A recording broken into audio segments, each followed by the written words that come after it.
আদি পুস্তক অৰ্থাৎ মুচিয়ে লিখা প্ৰথম পুস্তক। সৃষ্টিৰ পাতনি। এক অধ্যায়। আদিতে ঈশ্বৰে আকাশমণ্ডল আৰু পৃথিৱী সৃষ্টি কৰিলে। পৃথিৱী নিৰ্জন আৰু শূন্য আছিল, আৰু আন্ধাৰ অগাধ জলৰ ওপৰত আছিল, আৰু ঈশ্বৰৰ আত্মাই জলসমূহৰ ওপৰত উমাইছিল। পাছে ঈশ্বৰে ক'লে, পোহৰ হওক, তাতে পোহৰ হ'ল। তেতিয়া ঈশ্বৰে পোহৰটো উত্তম দেখি আন্ধাৰৰ পৰা পোহৰক বেলেগ কৰিলে। পাছে ঈশ্বৰে পোহৰৰ নাম দিন আৰু আন্ধাৰৰ নাম ৰাতি থলে। গধূলি আৰু পুৱা হ'লত এক দিন হ'ল। পাছে ঈশ্বৰে ক'লে, জলসমূহৰ মাজত বিতান হৈ সেয়ে জলসমূহক দুভাগ কৰি বেলেগ কৰোঁ। এই বুলি ঈশ্বৰে বিতান নিৰ্মাণ কৰি বিতানৰ তলত থকা জলসমূহৰ পৰা বিতানৰ ওপৰত জলসমূহ বেলেগ কৰিলে, আৰু তেনেকুৱাই হ'ল। পাছে ঈশ্বৰে সেই বিতানৰ নাম আকাশমণ্ডল থলে। গধূলি আৰু পুৱা হ'লত দ্বিতীয় দিন হ'ল।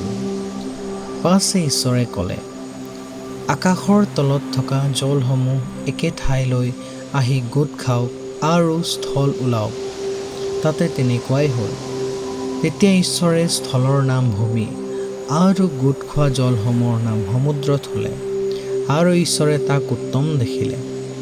পাছে ঈশ্বৰে ক'লে, ভূমিয়ে তৃণ গুটি ধৰা বন আৰু ভিতৰত থকা বিধে বিধে ফল ধৰা ফলৱান বৃক্ষ মাটিৰ ওপৰত উৎপন্ন কৰোক। তাতে তেনেকুৱাই হ'ল। ভূমিয়ে তৃণ বিধে বিধে গুটি ধৰা বন আৰু ভিতৰত গুটি থকা বিধে বিধে ফল ধৰা বৃক্ষ উৎপন্ন কৰিলে। তেতিয়া ঈশ্বৰে তাক উত্তম দেখিলে। গধূলি আৰু পুৱা হ'লত তৃতীয় দিন হ'ল। পাছে ঈশ্বৰে ক'লে, দিন আৰু ৰাতি পৃথক কৰিবৰ নিমিত্তে আকাশমণ্ডলত বিতানৰ জ্যোতিবোৰ হওক, আৰু সেইবোৰেই চিনেই ঋতু দিন আৰু বছৰৰ কাৰণ হওক, আৰু পৃথিৱীৰ ওপৰত পোহৰ দিবলৈ আকাশমণ্ডলৰ বিতানত প্ৰদীপ স্বৰূপ হওক। তাতে তেনেকুৱাই হ'ল। দিনৰ ওপৰত অধিকাৰ চলাবলৈ এক মহাজ্যোতি, আৰু ৰাতিৰ ওপৰত অধিকাৰ চলাবলৈ তাতকৈ এক ক্ষুদ্ৰ জ্যোতি, এই দুই বৃহৎ জ্যোতি আৰু তৰাবোৰকো ঈশ্বৰে নিৰ্মাণ কৰিলে। আৰু পৃথিৱীৰ ওপৰত পোহৰ দিবলৈ, দিন ৰাতিৰ ওপৰত অধিকাৰ চলাবলৈ আৰু পোহৰকে আন্ধাৰকে বেলেগ কৰিবলৈ ঈশ্বৰে সেইবোৰক আকাশমণ্ডলৰ বিতানত স্থাপন কৰিলে, আৰু ঈশ্বৰে তাক উত্তম দেখিলে। গধূলি আৰু পুৱা হ'লত চতুৰ্থ দিন হ'ল। পাছে ঈশ্বৰে ক'লে, জলসমূহে প্ৰচুৰ পৰিমাণে উৰগ আদি জীৱ জন্তু উৎপন্ন কৰোক, আৰু পৃথিৱীৰ ঊৰ্ধ্বত আকাশমণ্ডলৰ বিতানত চৰাইবোৰ উৰি ফুৰক। তেতিয়া ঈশ্বৰে বৰ বৰ জল জন্তু আৰু বিধে বিধে জলসমূহত প্ৰচুৰ পৰিমাণে উৎপন্ন হোৱা উৰগ আদি জীৱ জন্তু আৰু ডেউকা লগা সকলো বিধ চৰাই সৃষ্টি কৰিলে। তাতে ঈশ্বৰে তাক উত্তম দেখিলে। আৰু ঈশ্বৰে সেইবোৰক আশীৰ্বাদ কৰি ক'লে, তোমালোক বহুবংশ হোৱা আৰু বাঢ়ি বাঢ়ি সমুদ্ৰৰ জল পৰিপূৰ্ণ কৰা, আৰু পৃথিৱীত চৰাই বৃদ্ধি হওক। গধূলি আৰু পুৱা হ'লত পঞ্চম দিন হ'ল। পাছে ঈশ্বৰে ক'লে, ঘৰচীয়া পশু, উৰগ প্ৰাণী, নানাবিধ বনৰীয়া জন্তু, এই সকলো জীৱ জন্তু ভূমিত বিধে বিধে উৎপন্ন হওক। তাতে তেনেকুৱাই হ'ল। ঈশ্বৰে বিধে বিধে বনৰীয়া জন্তু, বিধে বিধে ঘৰচীয়া পশু আৰু মাটিত বগাই ফুৰা বিধে বিধে সকলো জন্তুকো নিৰ্মাণ কৰিলে, আৰু ঈশ্বৰে তাক উত্তম দেখিলে।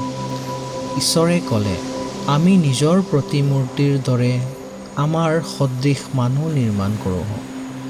সেইবিলাকে সমুদ্ৰৰ মাছ, আকাশৰ চৰাই, ঘৰচীয়া পশু, সমুদ্ৰই পৃথিৱী আৰু পৃথিৱীত বগাই ফুৰা সকলো জন্তুৰ ওপৰত অধিকাৰ চলাওক। তাতে ঈশ্বৰে নিজ প্ৰতিমূৰ্তিৰে মানুহক সৃষ্টি কৰিলে। ঈশ্বৰৰ প্ৰতিমূৰ্তিৰেই তাক সৃষ্টি কৰিলে। তেওঁ পুৰুষ আৰু স্ত্ৰী কৰি সেইবিলাকক সৃষ্টি কৰিলে। পাছে ঈশ্বৰে সেইবিলাকক আশীৰ্বাদ কৰিলে। ঈশ্বৰে সেইবিলাকক ক'লে, তোমালোকে বহুবংশ হোৱা আৰু বাঢ়ি বাঢ়ি পৃথিৱীখন পৰিপূৰ্ণ কৰা, আৰু তাক বশীভূত কৰা, আৰু সমুদ্ৰৰ মাছ, আকাশৰ চৰাই আৰু পৃথিৱীত বগাই ফুৰা সকলো জীৱ জন্তুৰ ওপৰত অধিকাৰ চলোৱা। পাছে ঈশ্বৰে ক'লে, চোৱা, গোটেই পৃথিৱীত থকা গুটি ধৰা সকলো বন আৰু ভিতৰত গুটি থকা সকলো ফলৱান বৃক্ষ মই তোমালোকক দিলোঁ, সেয়ে তোমালোকৰ আহাৰ হ'ব। আৰু সকলো বনৰীয়া জন্তু, আকাশৰ সকলো চৰাই আৰু মাটিত বগাই ফুৰা সকলো জীৱ জন্তু, এইবোৰৰ আহাৰৰ নিমিত্তে হ'লে সকলো কেঁচা বন দিলোঁ। তাতে তেনেকুৱাই হ'ল। পাছে ঈশ্বৰে নিজে নিৰ্মাণ কৰা সকলোকে চাই অতি উত্তম দেখিলে। গধূলি আৰু পুৱা হ'লত ষষ্ঠ দিন হ'ল।